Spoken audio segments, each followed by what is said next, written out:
Our first speaker after morning tea is Allan Curtis. Allan holds a strategic chair as the Professor of Integrated Environmental Management at Charles Sturt University. He was previously the Foundation Director of CSU's Institute for Land, Water and Society. We as an organisation have had quite a bit to do with Allan and his research team. And most of his research examines the social dimensions of regional natural resource management. Allan has an international reputation for research examining the adoption of conservation practices by rural landholders, the evaluation of natural resource management programs, and using social data to underpin catchment management. He was born and raised in East Gippsland, and he was directly involved in farming, fishery and forestry before leaving Gippsland to attend Melbourne University. From an early age, he was aware of the issues facing rural communities dependent on natural resources. Allan and his wife Marg live on a rural property at Rosewhite in the Ovens Valley and have spent the last 6 years converting a dairy farm into a grazing property that produces high-quality grass-fed beef using low inputs. So he ticks a few of the boxes talked about earlier. Welcome, Allan. Thanks, Chris, and thanks for the folks who organised this for the invitation to come and talk. I'm a social scientist, and so my perspective will be different to the ones that were covered this morning, but there's a lot of overlap between what I'm going to talk about and the topics this morning. So these are the sorts of things I want to cover. The idea that we've got change in our social landscapes, in Victoria in particular, and I use the phrase new people came and things changed. It's around about changing values. I'll talk a little bit about climate change and what rural landholders are thinking and doing. That's based on some work that I did with some colleagues, including Maureen Rogers, who's here today. I'm going to challenge the food security narrative that's often promoted, and I think we've got some beliefs there that need to be unpacked. And I noted this morning that David was willing to challenge some of those, I think, as well. But I'm not saying that they're not right. I'm just saying we might have to wait for a while. So I'm not sure about that. I also want to move on and talk a little bit about groundwater and just turning our focus off the management of surface water to start thinking about integrating surface and groundwater and how that might help us live in a dry continent with highly variable water supplies. So there are some conventional wisdoms that I might want to challenge. Some of these, I think most of you know that might not be correct, but we'll have a look at some data that I've got from some of my research. So that most landholders farmers by occupation. Family succession, will that occur? How important is farm income compared to off-property income in rural areas, particularly in Victoria? A bit about the global food shortage and the rising Asian middle class is going to underpin our future. And then I'd also like to just have a look at the extent that we might think that climate change might enhance the relative advantage of dry land agriculture in particular. You'll have to pick out when I'm getting at those. I won't necessarily tell you exactly. Let's see if I can get this. Okay, so this is the Kiwa Valley. And the Kiwa Valley is a highly productive landscape, beautiful soils, wonderful climate. Count the letterboxes. So what's going on there? And we're at least half an hour out of Albury-Wodonga. Okay. Indigo Valley, again an attractive rural landscape. It's pretty much a dormitory suburb of Albury and Wodonga nowadays, but a substantial amount of regeneration, not just revegetation. And I would argue that that reflects a change in the value of the landholders. Okay. Different sorts of people, interested in different sorts of things. Having fun with this. I might come over here. So, for me, this title encapsulates a lot of what I'm talking about. New people came and things changed. So we've got high levels of change in rural property ownership. We've got declining property size. So if size matters, that's not the trend in most places in Victoria. There's some amalgamation in some places, and I'll talk about that spatial heterogeneity in terms of some of the trends, even within regions. There's a decline in the proportion of people who say they're farmers who are land managers, and the reality is that we might have fewer farmers, but we haven't got less land. Someone's managing that land. And in many cases, they're still interested in agriculture. So we need to think about how we deal with that. We've got increased absentee ownership. Partly that's a strategy for larger farming enterprises, and I'll talk about that in the Wimmera, but it also reflects the influence of Melbourne on large parts of Victoria and the regional centres. Increasing multiple property ownerships among some rural farming families. And what I'm suggesting is that these things make a difference or matter.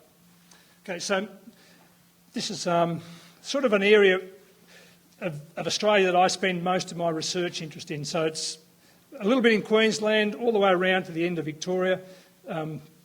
These are regions that I've worked in the last 5 or 6 years, and I could add some others. So I've worked in Tasmania as well. We haven't got Tassie on there.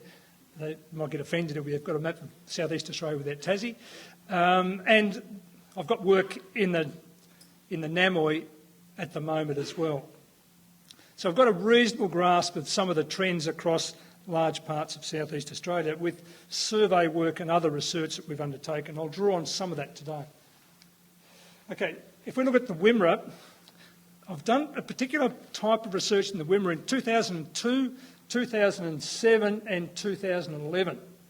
So it's over 2002, 2007, 2011, sort of 5-yearly intervals. So we've got some trend data.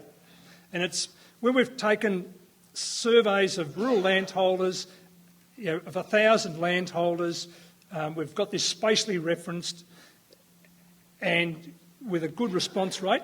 And I'm pretty confident about the sorts of data we've got.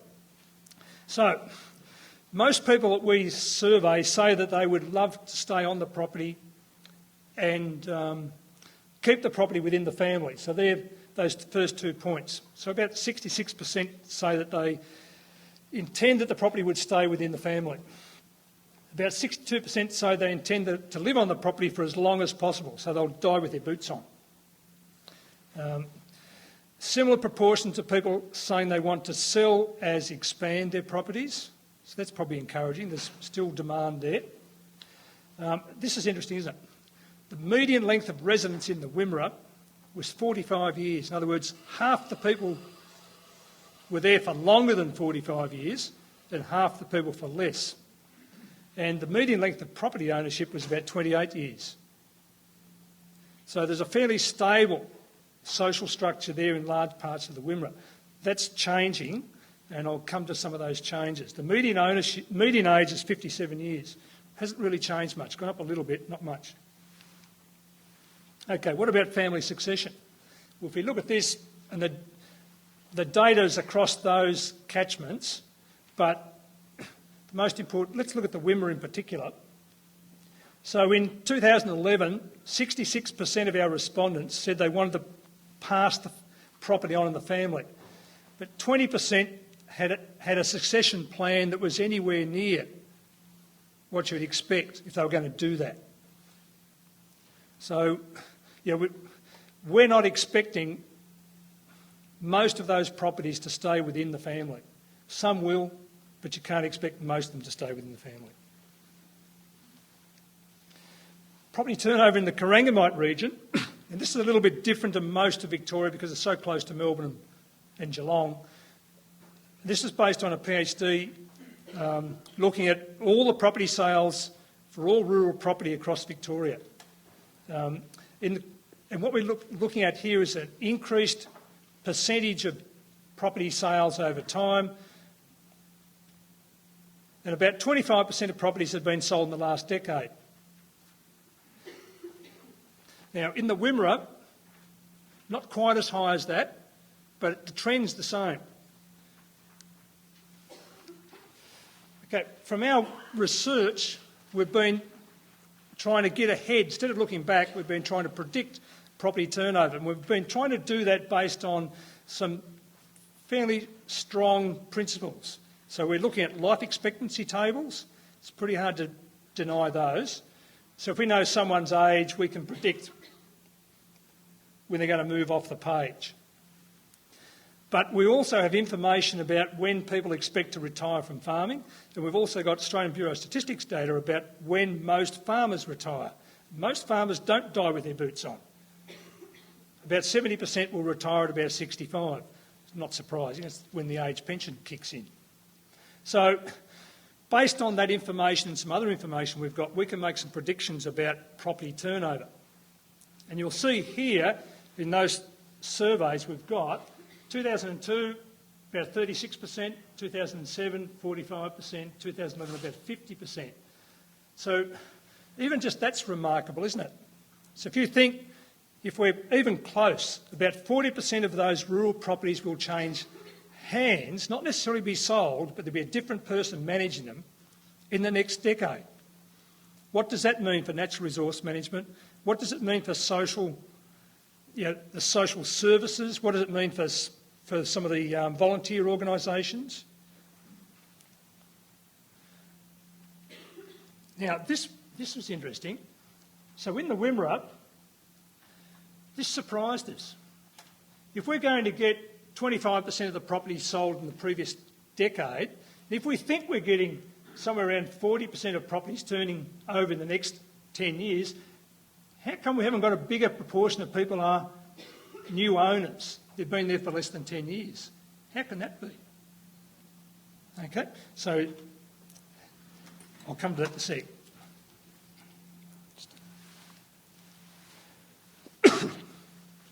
So this is part of the explanation.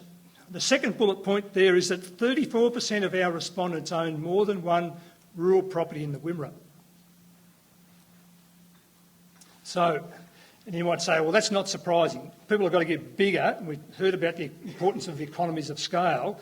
Well, I'll put some other information up in a minute that'll say, well, that is surprising. One of the things that comes up when we talk to people in the Wimmera, there's part of it's not just about economies of scale, there's also some idea of getting a diversity of locations across the Wimmera to try and, there are rainfall events, and the precision farming's got so sophisticated that they can pretty much know when they can put a crop in and get it off. And even a cloudburst can make a difference.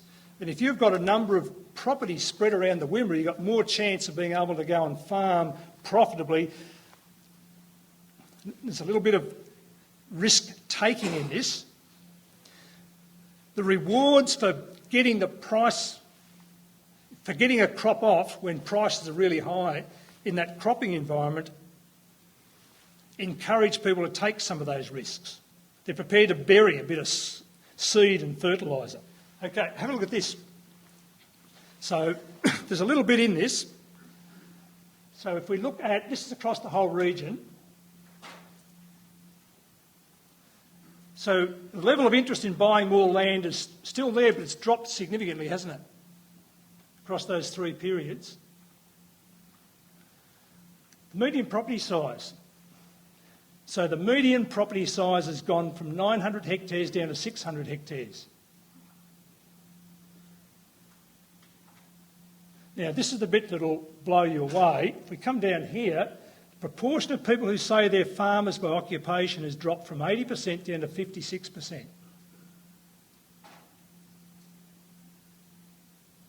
Now, it's pretty clear that some of those people some of the farmers have moved or sold, but some of them are still there. They've just decided they're no longer farmers. It's hard to believe, but that's what's happened.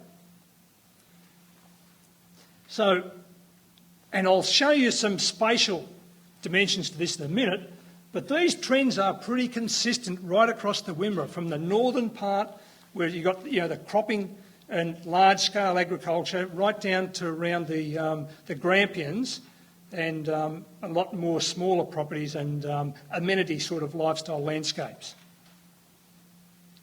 Absentee ownership, 22 to 28%.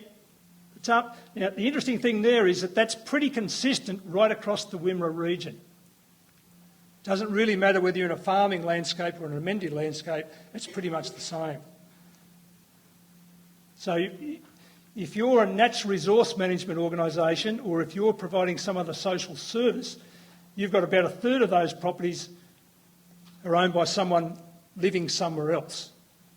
What does that mean? Have they got the same level of commitment to that property as they have to their home block? Have they spent much time there, or do they just come out and fly in and fly out, or we'd call it drive-in, drive-out farming? What's going on there? It's the bit that I said was surprising. In the Corangamite region, the new residents less than 10 years is way above that. It's up around 30%. And I think the difference is that here we're talking about a lot of rural properties that are being purchased by existing family enterprises making aggregations. Now you might think, well, how does that work when the median property size is going down? Well, what it means is a lot of smaller properties and a lot of properties that are being split up at that end to create more properties. So you've almost got this dichotomy. At one end you've got bigger enterprises and a combination of properties, and at the other end you've got subdivision and much, much smaller properties. So it's just going to make life more complicated for people working with those landholders. You don't need that. Now this one's interesting. So we'll talk about those two. We'll talk about two local government areas. These are two shires. So Ararat is near the Grampians. Hindmarsh is further north, closer to the Murray. And some of you have probably heard of Lake Hindmarsh, one of those terminal lakes. So these are just chalk and cheese, aren't they? If you look through that.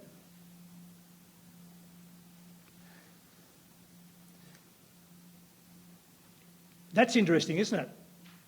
28% of the owners in Hindmarsh are absentees. Ararat, it's 35%.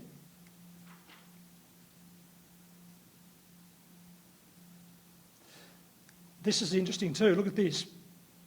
In Hindmarsh, the proportion of people who say they're farmers by occupation has dropped off. In a farming, what's really largely a farming landscape. And one of the things we think, and this is just an idea, we think that some of that succession that's occurring is occurring to sons and daughters who are no longer farmers.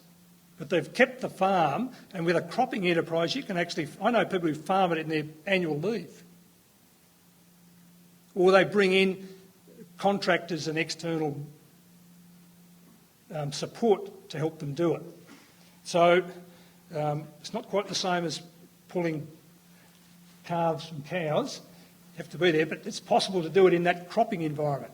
And one of the things we're finding in the Wimmera in particular is that there's a real move out of livestock, except for further south where these smaller properties are. This idea that most landholders are farmers, I've already introduced you to that information about the Wimmera, but let's just have a look across other catchments. The map is for the Corangamite Catchment Management Authority. And if we look at that, so we look at the proportion of people who are farmers, so the red's very low and the green's high. And you can see out here we've got two little districts. We've got well over half of the landholders are still farmers. And when you look at that, it's largely to do with soils and profitable agriculture. And so people have been able to hold those farms and often pass them on in the family. I found exactly the same thing in the area in the Golden Broken dryland. You could almost map farm size to soil types. It's interesting. So it doesn't matter whether people see themselves as farmers or non-farmers. Well, the answer is yes, it does. And there's some really important differences between farmers and non-farmers on average. Doesn't mean to say everyone's the same. These are just broad indications. So if you were looking at those differences and you worked in a CMA or DPI, you should be thinking about different strategies for engagement or different levers to pull even. One of the interesting findings from our work is that despite the fact that non-farmers have got stronger conservation values, pro-conservation values, so the non-farmers have got stronger pro-conservation values, the farmers often do much the same sort of conservation work on their property. And part of the explanation of that is that the farmers have got more time on their properties. They've got access to some of those support networks that provide with technical support and with access to funding. But the other thing too, I think, is that there's also, they're influenced by what we'd call social norms about what good farming practice is in the district, probably more so. So to some extent, those social norms are probably more important than values in many cases.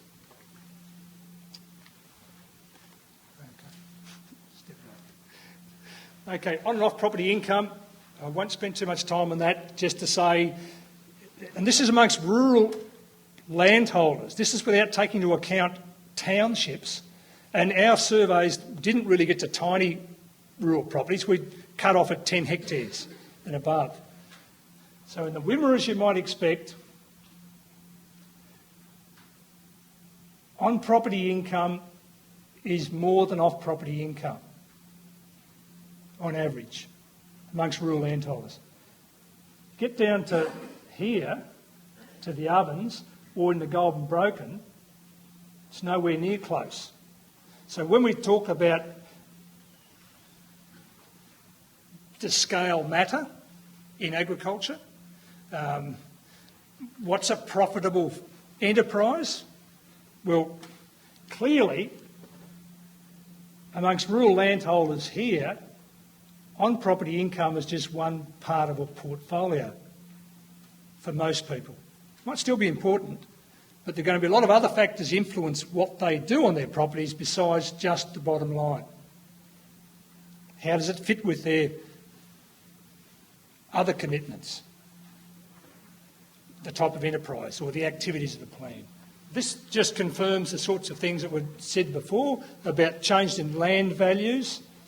In much of northeast Victoria, particularly in those alpine valleys, we've got land prices that are well above agricultural returns, particularly from grazing.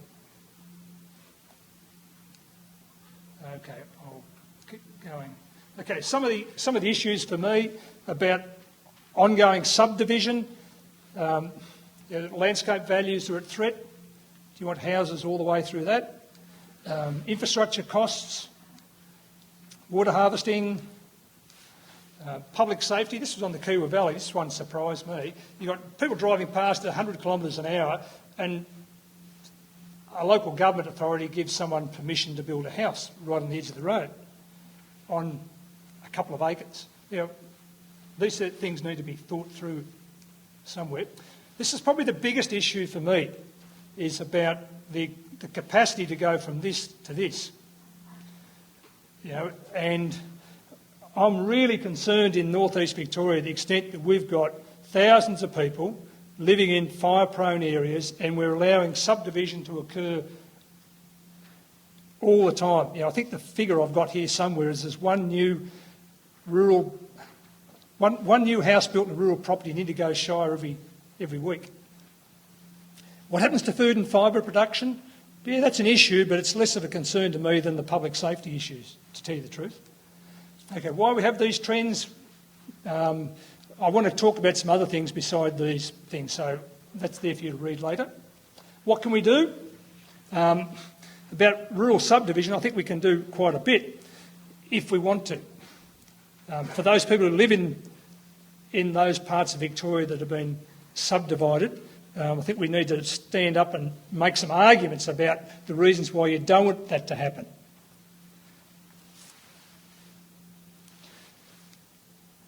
Okay. I just want to talk about this little research project for a minute. So we did some research in Eskdale area and in the Chiltern area. Maureen was involved in this. This is one of the key things for me. Let's come to this. It's often assumed that rural landholders don't believe in climate change or human-induced climate change. Now, we had a variety of opinions and I've done this sort of research in the Namoy as well, in New South Wales. But if you look at this, there's a substantial proportion of the people in the Chiltern and Eskdale areas that were prepared to say that humans have influenced the climate. So they're not all climate change deniers. Some are, but the majority aren't. Some were taking actions to actually respond to climate change, but most were responding to climate variability.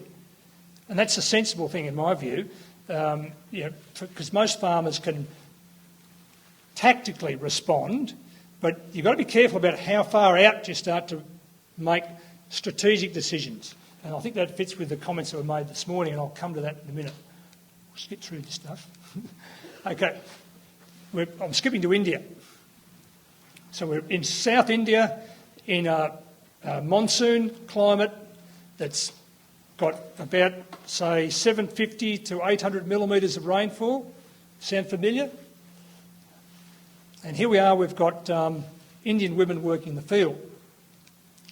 This is a nearby town, and this is not a big town, so the area that I'm talking about is operating between two cities. It's a bit like Wagga and Albury-Wodonga. The only thing is that those two cities have got 2 million people each. This is a rural roadside. Here's a market. I've been to this area a couple of times and I don't see people starving. And in fact, in this market, the government has got some price control to ensure that the prices don't fall too low so that farmers can actually make a living. Here we are. Here are the prices that have been set by the government in that little market for that day.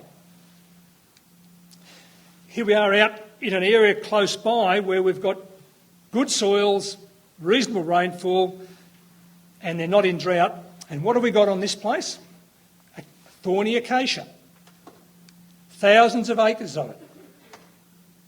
How can that be? What's going on here? We've got 4 million people within 2 hours of this. And we've got a windmill. What's the windmill doing there? Well, the windmill's a source of power for some factories that just happen to locate not far away from these farming communities, and people come to work each day, and they do that for $2 a day. So agriculture can't compete with $2 a day in South India.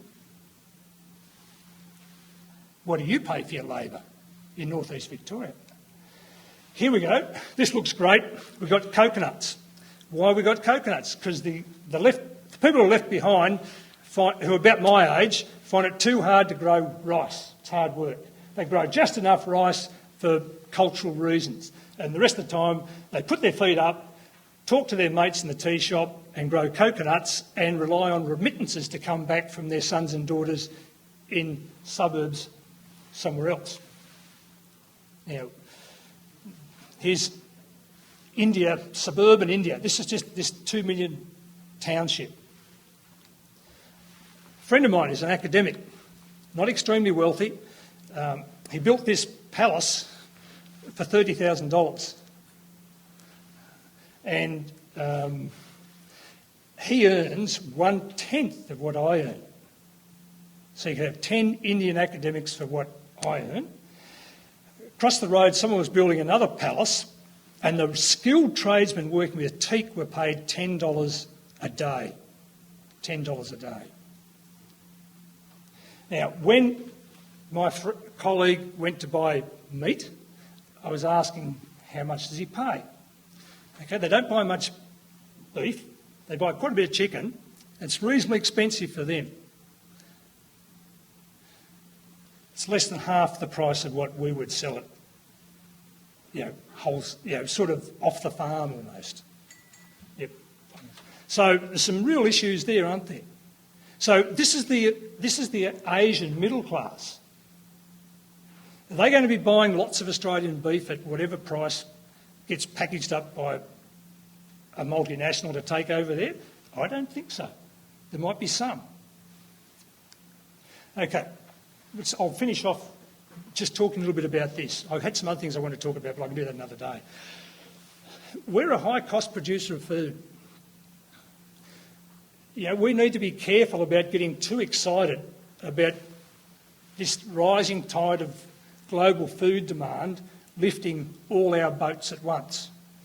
I'm a believer in that eventually we're going to have food will be an issue, but I'm not sure what it's going to be in 10 years or 20 years, and I'm not sure that many of you will be still farming in 10 or 20 years, so we need to be careful.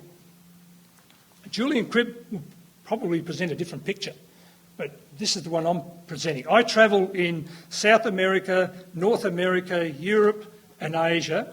Africa's the only continent I haven't been to in the last 5 years. Everywhere I go I see abandoned farmland. Not farmland that's got houses on it, abandoned farmland. And I rarely see people that are starving. Okay. The other thing I would also caution you about is that, for me, dryland farming is the most sustainable farming. So we're preaching to convert it a bit, I probably think. The problem we've got is we've just had about $2 billion dumped by the Australian government into infrastructure upgrades in Australia's irrigation districts. And largely what that's doing is giving those districts an unfair advantage. And irrigation has principally done that over a long period of time. There's nowhere near the full cost recovery for delivering irrigation water to farmers. It's about, I think if you're sitting on an irrigation channel in Shepparton, you pay somewhere between $40 and $140 a megalitre swimming pool for water delivered to your doorstep each year. Depends how much water is going through the system. It's a pretty sweet deal. I don't know anybody that would argue they're paying the full cost of recovery. But what we've done is we've transferred billions of dollars to upgrade that infrastructure. That's probably going to last another 10 or 15 years, maybe 20 years. Tasmania, we've got a government that's subsidising the setup of a food bowl based on centre pivots and taking fast-flowing streams coming out of those east coast rivers and putting the water into turkey dams, and they see Melbourne as a part of their market. So we just need to be careful about this. Yeah, I think I've run out of time, is that right? Okay, so I'll wrap up. Thanks very much.